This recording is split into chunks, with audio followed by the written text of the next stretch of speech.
Hello, sixth grade. I hope everyone is staying safe and healthy. I do miss you, and I wish that we could be in school to do this, but unfortunately, this is what we have to do.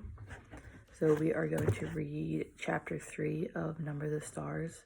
I also posted a link where you could listen to it. If you don't want to listen to me, I won't be offended. And then also I posted a link where you can read the book. So you can follow along, or you could just listen. Okay, so chapter 3. Where is Mrs. Hirsch? The days of September passed, one after the other, much the same. Anne-Marie and Ellen walked to school together and home again, always now taking the longer way, avoiding the tall soldier and his partner. Kirsty dawdled just behind them, or scampered ahead, never out of their sight. The two mothers still had their coffee together in the afternoons. They began to knit mittens as the days grew slightly shorter and the first leaves began to fall from the trees, because another winter was coming. Everyone remembered the last one. There was no fuel now for the homes and apartments in Copenhagen, and the winter nights were terribly cold. Like the other families in their building, the Johansons had opened the old chimney and installed a little stove to use for heat when they could find coal to burn. Mama used it too, sometimes for cooking, because electricity was ration now. At night they used candles for lights. Sometimes Ellen's father, a teacher, complained in frustration because he couldn't see in the dim light to correct his students' papers. Soon we will have to add another blanket to your bed, Mama said one morning as she and Anne-Marie tidied the bedroom. Kirsty and I are lucky to have each other for warmth in the winter. Anne-Marie said, poor Ellen to have no sisters. She will have to snuggle in with her Mama and Papa when it gets cold, Mama said, smiling. I remember when Kirsty slept between you and Papa. She was supposed to stay in her crib, but in the middle of the night, she would climb out and get in with you, Anne-Marie said, smoothing the pillows on the bed. Then she hesitated and glanced at her mother, fearful that she had said the wrong thing, the thing that would bring the pained look to her mother's face.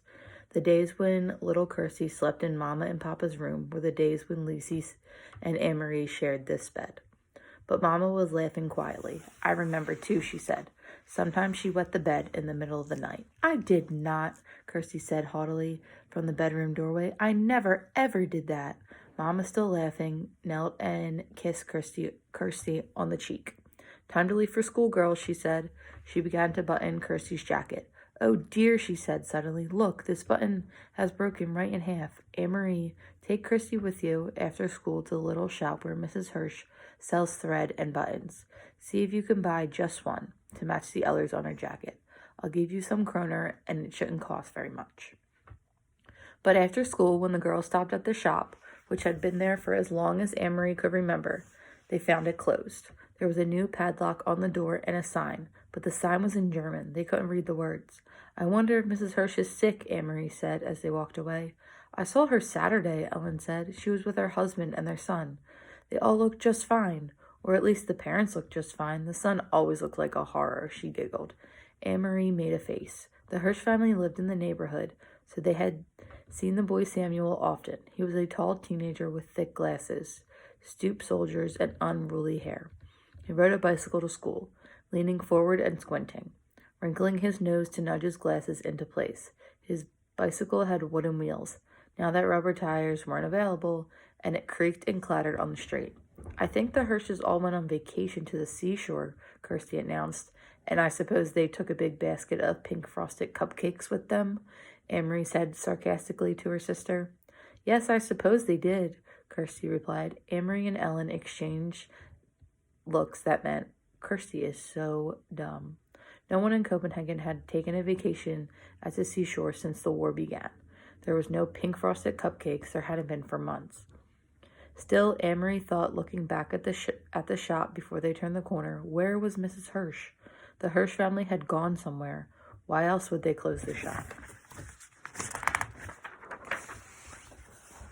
Mama was troubled when she heard the news. Are you sure? She asked several times. We can find another button someplace, Anne-Marie reassured her. Or we can take one from the bottom of the jacket and move it up. It won't show very much. But it didn't seem to be the jacket that worried Mama. Are you sure the sign was in German? She asked. Maybe you didn't look carefully. Mama, it had a swastika on it. Her mother turned away with with a distracted look. Anne-Marie, watch your sisters for a few moments and begin to peel the potatoes for dinner. I'll be right back. Where are you going? Anne-Marie asked as her mother started for the door. I want to talk to Mrs. Rosen. Puzzled, Anne-Marie watched her mother leave the apartment. She went to the kitchen and opened the door to the cupboard where the potatoes were kept. Every night now, it seemed they had potatoes for dinner, and very little else. Anne-Marie was almost asleep when there was a light knock on the bedroom door.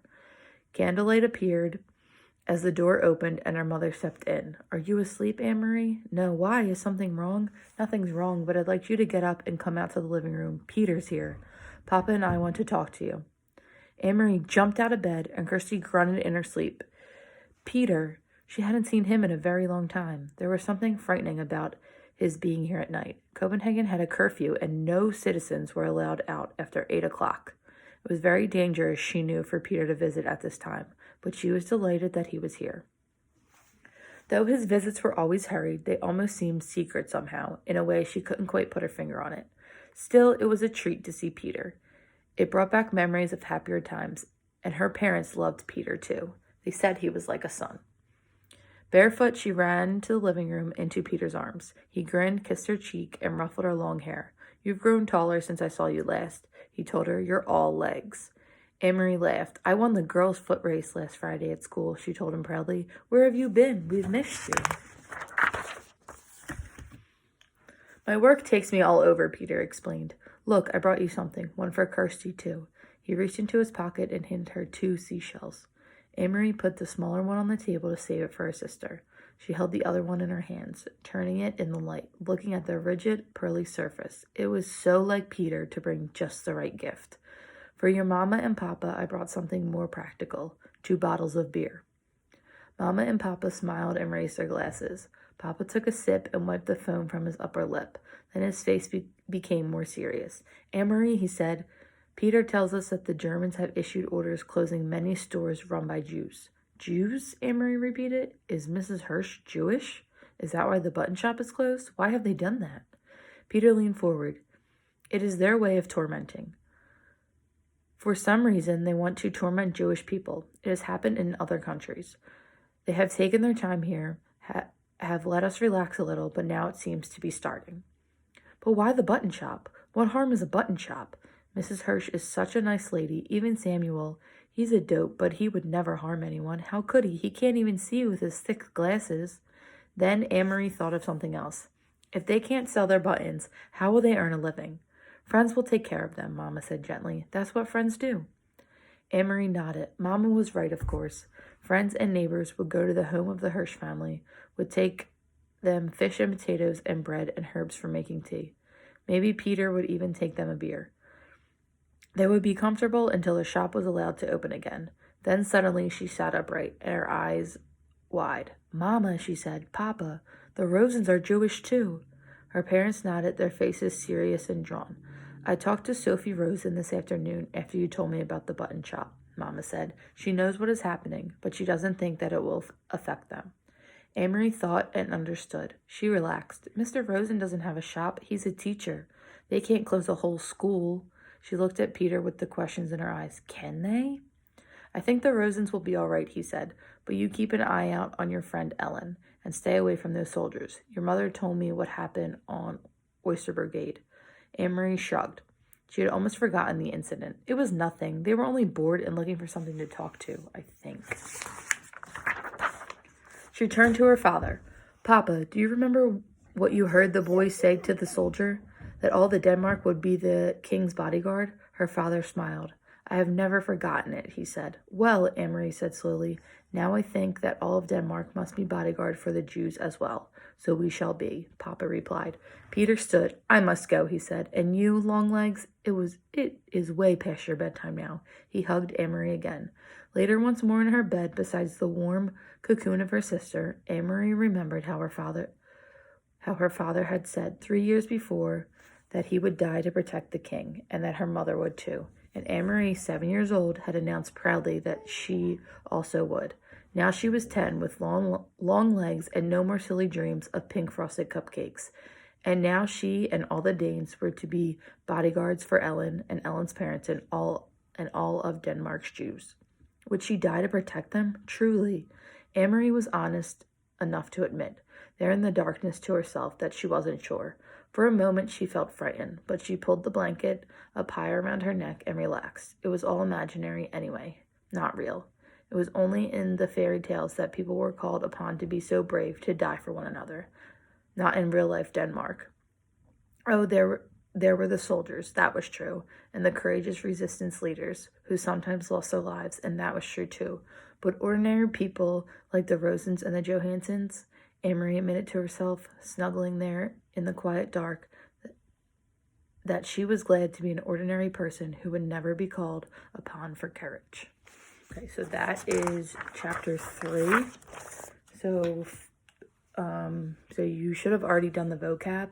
So now you can answer the questions about it. I'm also going to send something out about us having a Zoom meeting. So it's like a video chat, just so we can all talk to each other and just if anyone has any questions. It won't be long, but all right, so see ya.